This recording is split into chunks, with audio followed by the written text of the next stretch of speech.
नमस्कार, स्वागत है आपका। आप देख रहे हैं खबर झारखंड। मैं हूं आपके साथ चंद्रश्री राजपूत। बुलेटिन की शुरुआत कर रहे हैं। इस वक्त की बड़ी खबर पलामू से आ रही है, जहां गैंगस्टर अमन साहू मुठभेड़ में ढेर हो गया है। अमन साहू रायपुर जेल से झारखंड आ रहा था।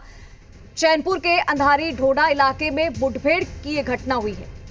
तो बड़ी खबर इस वक्त की पलामू से, जहां गैंगस्टर अमन साहू मुठभेड़ में ढेर हो गया है। अमन साहू रायपुर जेल से झारखंड आ रहा था। चैनपुर के अंधारी ढोडा इलाके में मुठभेड़ की घटना हुई है। तो पलामू से इस वक्त की बड़ी खबर, गैंगस्टर अमन साहू मुठभेड़ में ढेर हो गया है। चैनपुर से अंधारी ढोडा इलाके में मुठभेड़ की घटना। अमन साहू रायपुर जेल से झारखंड आ रहा था।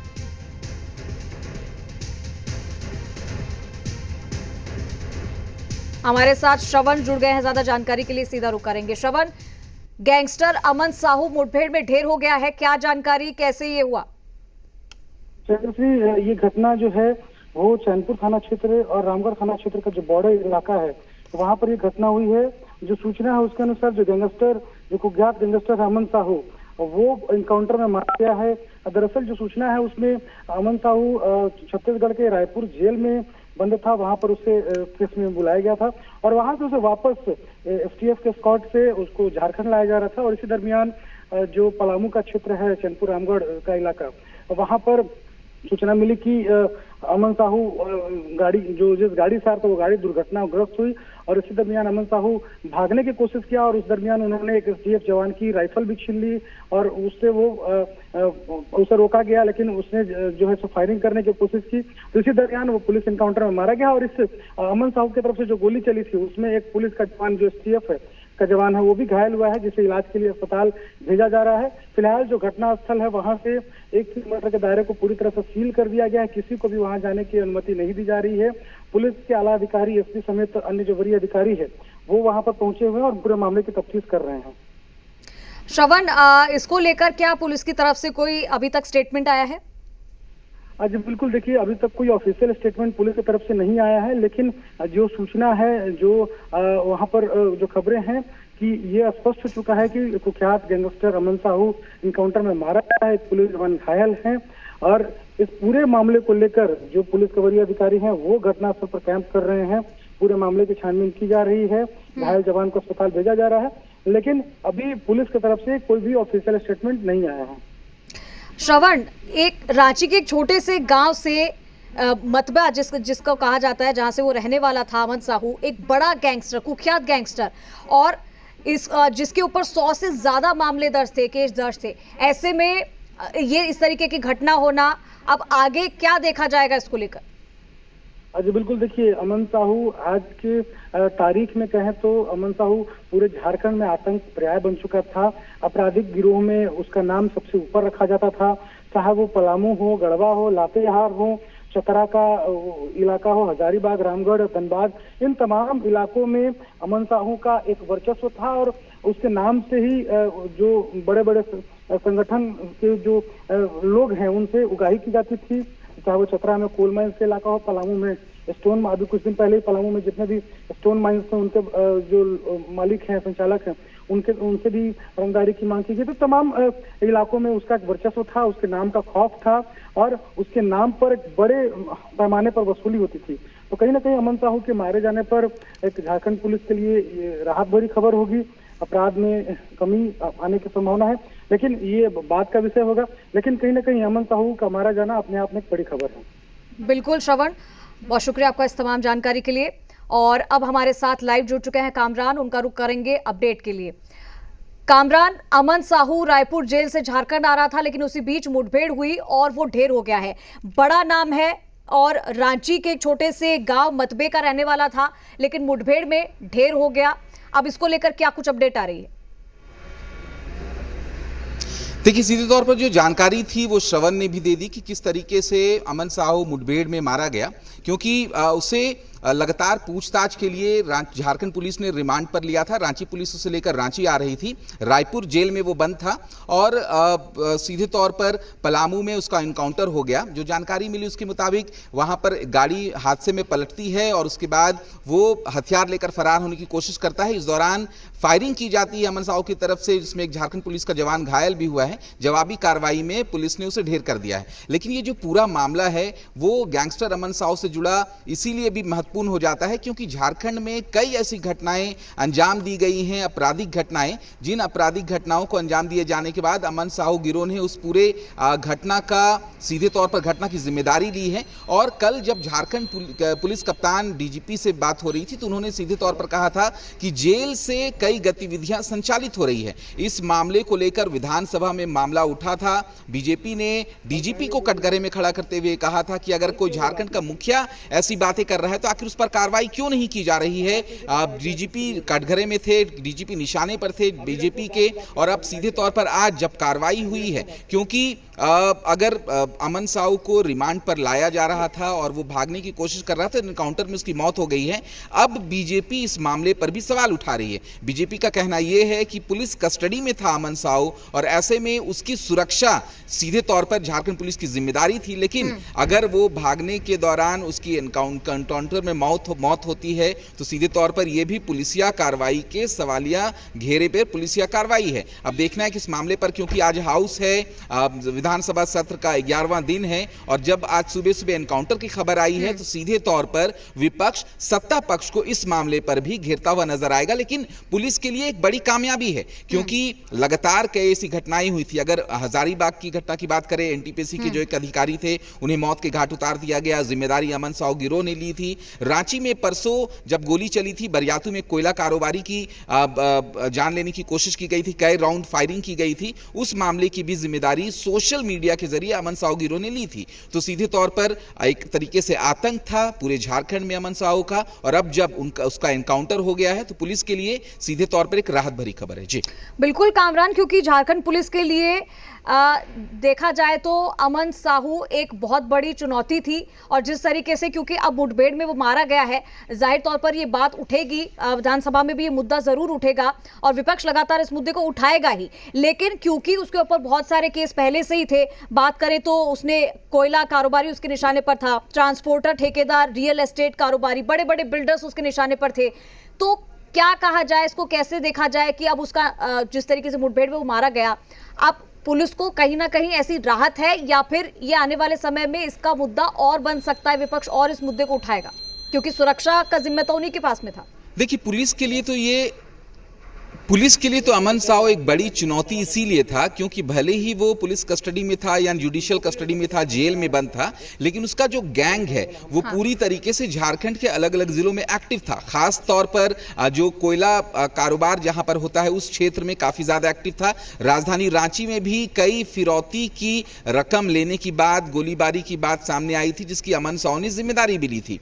अब सीधे तौर पर जेल से अगर कोई गैंग संचालित हो रहा है और ऐसे में पुलिस उस पर अंकुश लगाने में कामयाब नहीं रही थी तो विपक्ष का सरकार को घेरना लाजमी भी था। और कल ये तस्वीरें सदन के अंदर देखने को मिली थी जब झारखंड के डीजीपी ने यह माना था कि जेल से एक गैंग संचालित हो रहा है और उस पर अंकुश लगाने की कोशिश की जाएगी। सीपी सिंह ने यहां तक कि झारखंड के डीजीपी को बेशरम भी कह दिया था, कहा था कि अगर झारखंड का पुलिस कप्तान इस तरीके से बातें कर रहा है तो सीधे तौर पर सरकार को उन पर कार्रवाई की जानी चाहिए कि आखिर जेल से कोई गैंग संचालित हो रहा है और उस पर पुलिस अंकुश लगाने में कामयाब नहीं है। अब सीधे तौर पर जिस तरीके से पूछताछ के लिए रिमांड पर लेकर अमन साहू को रांची लाया जा रहा था, इसी बीच एनकाउंटर होना पुलिस के लिए खबर तो सीधे तौर पर एक हम कह सकते हैं कि सफलता है, क्योंकि अमन साहू भागने की कोशिश कर रहा था हथियार लेकर। उसी हथियार से उसने फायरिंग भी की थी। फायरिंग में एक जवान घायल होने की भी सूचना है। अब पुलिस के लिए एक राहत भरी खबर है।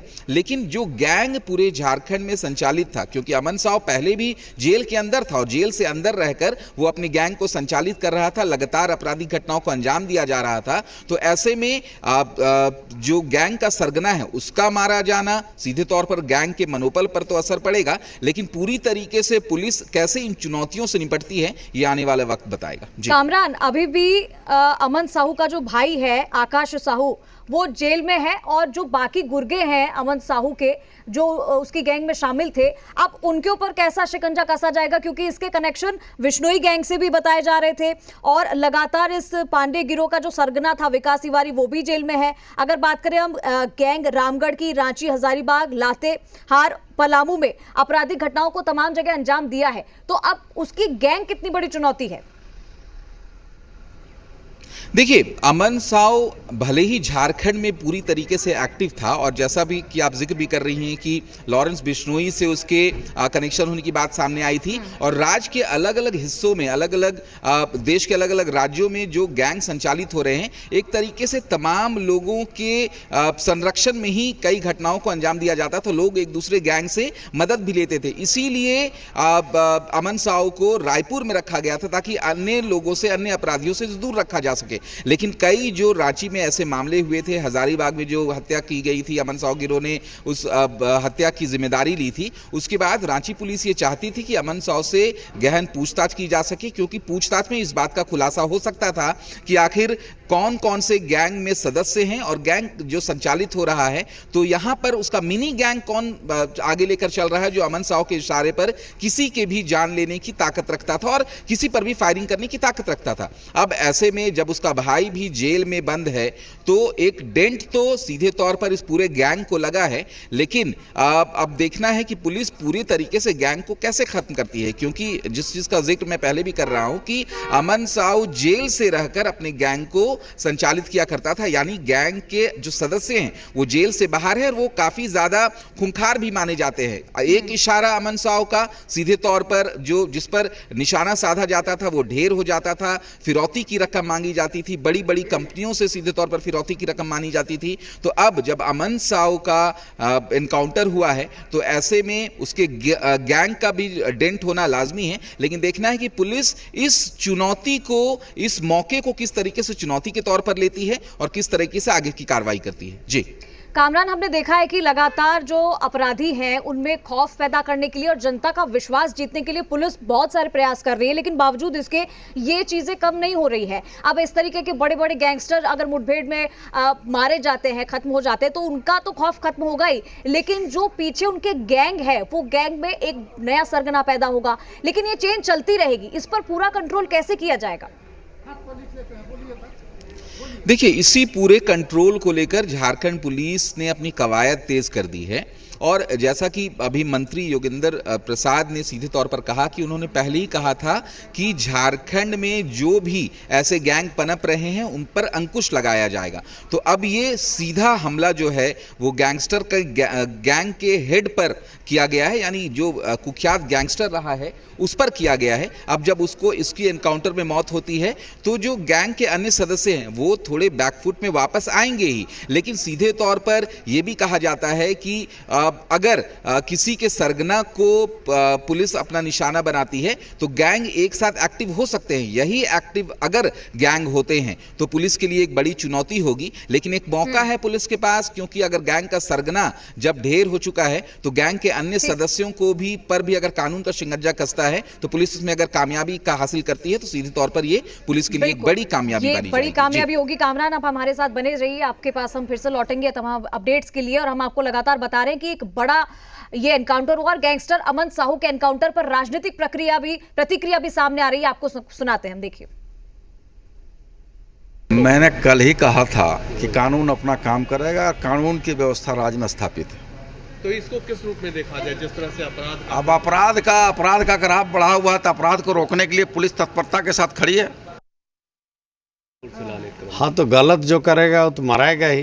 पुलिस उस पर जो है कार्रवाई किया है, इसलिए पुलिस को हम लोग बधाई देते हैं। जिस तरह कांड में जो है सक्रियता दिखावे और इसी तरह कार्रवाई हो तभी न सरकार का नाम होगा।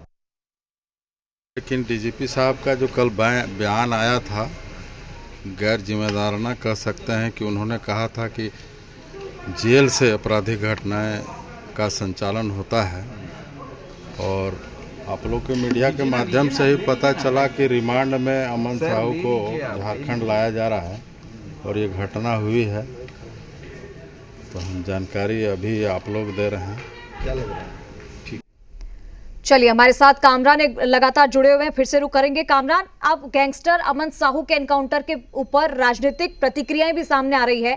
हम अलग अलग पॉलिटिशियंस के को सुन रहे हैं, उनकी तरफ से ये कहा जा रहा है कि ये एक गैंग का भी अंत हो जाएगा और अगर गलत काम होगा तो उसका नतीजा यही होगा। जयराम जी, एक खबर है पलामू से, गैंगस्टर अमन साहू का एनकाउंटर हो गया है, जानकारी मिली है और इससे पूरी कार्रवाई। मामला ये है कि गैंगस्टर अमन साहू को लाया जा रहा था रांची, रिमांड पर रांची पुलिस ला रही थी। उसी दौरान उसकी गाड़ी पलटती है, वो भागने की कोशिश करता है, हथियार छीनकर भाग रहा था, एनकाउंटर में मारा गया। इस पूरी घटना नहीं, बिल्कुल इस घटना से अवगत नहीं है। अब इस घटना को पहले हमें जानकारी लेने दीजिए, संज्ञान लेने दीजिए। अभी आपको जानकारी मिली है, हम तक तो अभी आई भी नहीं, क्योंकि हम अपना आज के सब्जेक्ट का अध्ययन कर रहे थे, तो इस विषय की जानकारी नहीं है। एनकाउंटर पे मारा जाना किसी का क्या, देखिए, हमें लगता है कि अब हम घटनास्थल पर मौजूद थे नहीं, अब सच्चाई क्या है उसे जानते नहीं है, तो अभी किसी प्रकार की प्रतिक्रिया हम देने में असमर्थ हैं। अच्छा जयराम जी, यूपी मॉडल को यहाँ अपनाया जा रहा है झारखंड में, एनकाउंटर हुआ है। देखिए करिश्मा जी, इस विषय को हम अभी जान रहे हैं आपके माध्यम से कम जानने दीजिए हमको, उसके बाद इस पर हम आपको जरूर प्रतिक्रिया देंगे। ठीक है। ये डुमरी के विधायक हैं जयराम महतो, इन्हें इस बात की अभी जानकारी नहीं है, इसीलिए ये कुछ भी कहने से बच रहे हैं। लेकिन सीधे तौर पर जो घटना घटी है इसमें राजनीतिक प्रतिक्रियाएं भी देखने को मिल रही है। बीजेपी जो है वो कटघरे में खड़ा कर रही है सरकार को। हालांकि सीधे तौर पर पुलिस का ये कहना है कि ये जवाबी कार्रवाई में अमन साहू मारा गया, क्योंकि जब उसे रिमांड पर लाया जा रहा था गाड़ी का एक्सीडेंट होता है और वो भागने की कोशिश करता है। उसमें भागने के दौरान वो फायरिंग भी करता है और उस फायरिंग में पुलिस का एक जवान घायल भी होता है, जैसी जानकारी मिल रही है। जवाबी कार्रवाई पुलिस को करनी पड़ी और उसी जवाबी कार्रवाई में अमन साहू ढेर हो गया। अब इस मामले पर पहले से ही विपक्ष कानून व्यवस्था पर जब सवाल उठा रहा था, तो इसमें भी इसीलिए घेरने की कोशिश की जा रही है कि विपक्ष का यह कहना है कि अगर कोई भी अपराधी पुलिस कस्टडी में है और उसकी मौत हो जाती है, वो भागने की कोशिश की जाती है, तो एक तरीके से सुनियोजित साजिश के तहत इस घटना को अंजाम दिया गया है। हालांकि सत्ता पक्ष का यह कहना है कि उन्होंने पहले इस बात को लेकर स्पष्ट किया था कि झारखंड में अपराध का ग्राफ जो है वो बढ़ रहा है और अपराध का ग्राफ बढ़ने को किस तरीके से अंकुश लगाया जा सके, इसे लेकर लगातार झारखंड पुलिस काम कर रही है। और आज जब अमन साहू को लाया जा रहा था, उस दौरान वो भागने की कोशिश कर रहा था, तो वो पुलिस की गोलियों से ढेर हुआ है। जी कामरान, बार बार यही बात आती है कि अगर झारखंड में अपराधियों का और अपराध का ग्राफ बढ़ रहा है तो इसे कंट्रोल किया जाए कैसे, क्योंकि ये तो मुठभेड़ में मारा गया है, लेकिन ऐसे ही अमन साहू जैसे और भी ऐसे बड़े बड़े गैंगस्टर्स हैं जो अभी भी बाहर हैं, खुले में इस तरीके की घटनाओं को वो अंजाम दे रहे हैं। उनको कैसे काबू में किया जाए, उन पर कैसे कंट्रोल किया जाए, क्योंकि विपक्ष का काम है सवाल उठाना, वो तो उठाएगा ही, लेकिन सबसे बड़ा सवाल यही है कि जैसे हम देखते हैं यूपी में भी अगर हम देखते हैं तो बड़ी तादाद में अपराध को कंट्रोल किया गया है, अपराधियों पर लगाम लगाई गई है, और ना सिर्फ कंट्रोल किया गया, बुलडोजर कार्रवाई उनके घरों पर भी होती है जहां पर उन्होंने अवैध कब्जे किए हुए होते हैं। तो झारखंड में इस तरीके की चीजें क्यों नहीं होती अपराध पर लगाम लगाने के लिए? देखिए, यही बातें जो हैं एक तरीके से उठ रही हैं विधानसभा के सदन के बाहर। ये कहा जा रहा है कि यूपी मॉडल को अपनाया गया है। हालांकि सरकार का ये कहना है कि किसी भी तरीके से कोई मॉडल अपनाया नहीं गया। भागने की कोशिश कर रहा था गैंगस्टर, इसीलिए उसे एनकाउंटर में मारा गया है। लेकिन सीधे तौर पर झारखंड में अपराध का ग्राफ बढ़ा है, इस बात से इनकार नहीं किया जा सकता। लेकिन अपराध की घटनाएं हो जाने के बाद पुलिस की ये कोशिश रहती है कि मामले का उद्भेदन किया जा सके। कई मामलों का उद्भेदन भी होता रहा है। लेकिन अगर गैंगस्टर अमन साहू की बात करें तो अमन साहू एक गैंगस्टर कुख्यात था और कई घटनाओं को वो अंजाम दे चुका था। यानी सीधे तौर पर कोई भी आपराधिक घटनाएं घटती हैं, उन आपराधिक घटनाओं के पीछे अमन साहू का नाम होता था। ऐसा जो उसके गुर्गे हैं वो उसकी जिम्मेदारी लेते हुए नजर आते थे। कामरान, एक छोटा सा सवाल है मेरा, मैं जानना चाहूंगी कि कोयला कारोबारी विपिन मिश्रा पर गोली चलाने की जिम्मेदारी भी ली थी। अब ऐसे में बड़े बड़े केसेस तो इस पर पहले से ही दर्ज थे, लेकिन जब इसे पूछताछ के लिए लाया जा रहा था, लेकिन अब क्योंकि एनकाउंटर में मारा गया है, क्या ऐसे बड़े खुलासे और हो सकते थे पूछताछ होती अगर ये जिंदा रहता तो, लेकिन अब उनका पता नहीं चल पाएगा, ऐसा कुछ? देखिए, रिमांड पे लेने का मकसद यही था कि इस बात की जानकारी निकाली जा सके कि अमन साहू का जो गैंग चल रहा है वो किस तरीके से संचालित हो रहा है। ये तो स्पष्ट है कि जेल से बातें हो रही थी, लेकिन झारखंड में या फिर जेल से बाहर कौन ऐसे गुर्गे थे जो अमन साहू की बातों को अपने गैंगस्टर साथियों के साथ पहुंचा रहे थे, अपने गुर्गों के पास पहुंचा रहे थे और पूरी घटना को अंजाम दिया जा रहा था। लेकिन सीधे तौर पर जो घटना घटी है उससे गैंग जो है वो सीधे तौर पर बैकफुट पर होता हुआ जरूर नजर आएगा। जी ठीक है कामरान, बहुत शुक्रिया आपका इस तमाम जानकारी के लिए। चलिए इसी के साथ इस बुलेटिन में इतना ही। आप देखते रहिए जी।